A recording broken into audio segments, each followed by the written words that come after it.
We have a massive fight in the flyweight division as Loen'er Kavanagh has stepped in to fight Brandon Moreno as the new main event of UFC Mexico. And this is an absolute fucking scrap of the highest order. I can't wait for this. If you know, you know. I've been watching Loen'er Kavanagh since he was an amateur. I've been so high on this guy for so fucking long. And I just can't wait to see him fight Brandon Moreno. Very interesting to see why they went with Loen'er Kavanagh of all people. Because he was kind of booked. And he is coming off a loss to Charles Johnson. And I just saw today Charles Johnson getting booked. So I don't really know. Maybe he was the only one available for that day. He was already in camp. He was already training. I do think the UFC is trying to push him. But I'll be honest with you guys. Like I'm here for Loen'er Kavanagh getting a well-deserved opportunity. I know he's coming off a loss to Charles Johnson. But both of these guys are coming off losses. I think timing is everything in this sport. And this is his time. I'm going to be picking Loen'er Kavanagh in this fight for a few different reasons. The first one is I think he's way too sharp for Brandon Moreno. I think he's too quick. I think he's too fast. Way too heavy-handed. The only problem I find with Loen'er Kavanagh is that he's small for flyweight. And when you're small for flyweight, that's when I'm like, oh shit, maybe you're in trouble here. Brandon Moreno's coming off a bad loss to Tatsuro Atura. And I don't like it 1%. I think that was a bad performance. I think he could have won that fight. You know, when Tatsuro Atura got the finish, I was honestly looking at that like, fuck, like, that's kind of like a bad look for Brandon Moreno. Not to say he gave up or anything, but he got wobbled and then the fight was kind of over. Maybe he was so dazed, he didn't really realize what happened.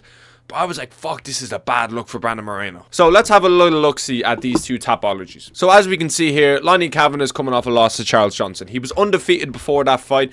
He got an insanely good win against Felipe dos Santos. I want to say that was in London, March 22nd. It looks like it was in London based on the times. But even, like, I've been watching him since the first time I started really following his career was a bit before. It could have been, yeah, it was the Ryan Morgan fight when he absolutely starched him with a right hand. That's when I started to really follow his career. I always kind of knew who he was, but that's when I started taking him seriously as like a top contender, because this dude is an absolute beast, bro. He's a fucking problem. He's a fucking problem. I didn't expect him to beat Felipe dos Santos. I won't lie. I was kind of thinking Felipe dos Santos might be a little bit too much on the feet. He might be a little bit too quick, because Felipe dos Santos gave Maynard Cape a world of problems. A world of problems, bro. And like I said, my only kind of like worry about Loen'er Kavanagh is that he might be a little bit undersized. If you're undersized at flyweight, that's not a good look. Okay, it's not a good look at all.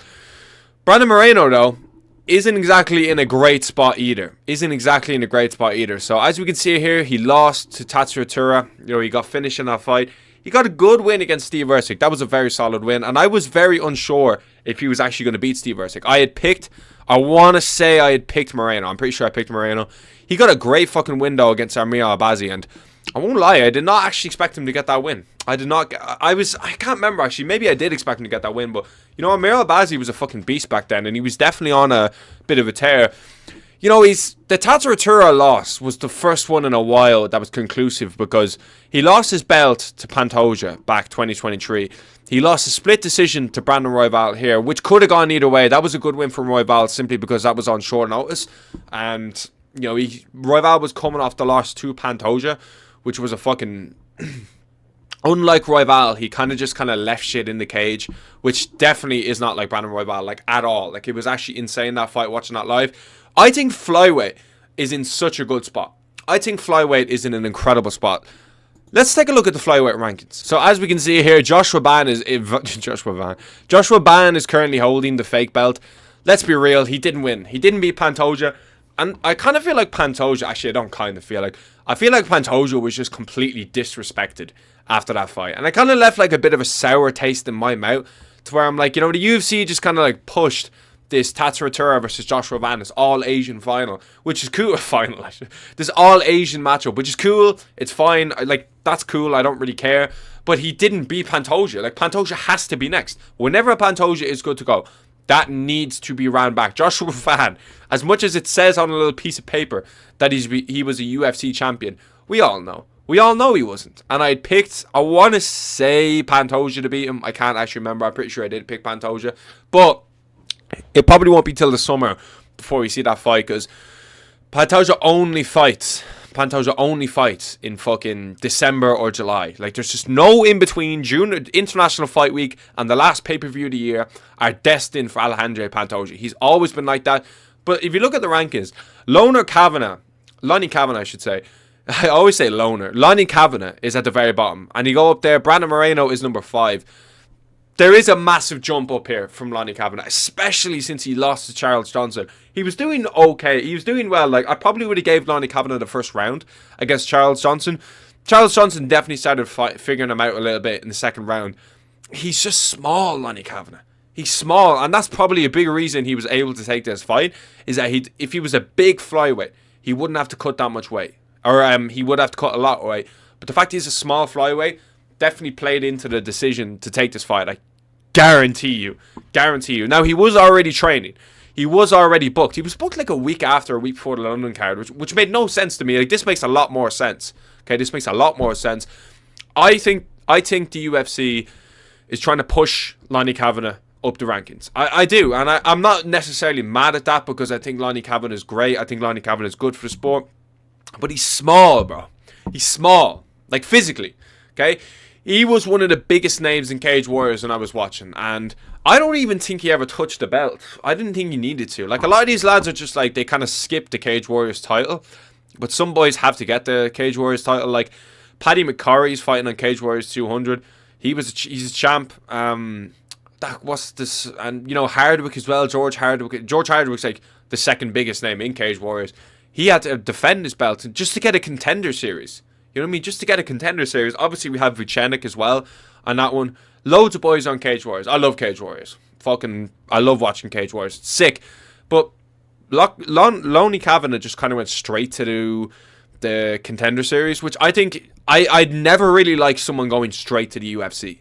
Like, straight, like, just signing, like Vucenic did against I can't remember who it was against. It was a while ago. It was on an Abu Dhabi card like a year and a half ago. When he first got signed, a part of me was like, I don't really like that. Like I want to see you. Like, Hardwick is a good example of George Hardwick lost in the contender series, and then he came back to Cage Warriors and lost again. I don't think George Hardwick is necessarily done. I think George Hardwick can definitely get there, but I want to see fighters at least take that initial step, because you go straight to the UFC, bro. It's different. The UFC is just a different level, and the pressure is different. The media is different. Everything about it is different. So I don't think Ultimate Fighter is good. I would ignore that. I think Contender Series is the spot to go. I think Dana White's Contender Series is fucking key. I think Contender Series is the way to go. Fuck the Ultimate Fighter. That's just a waste of time.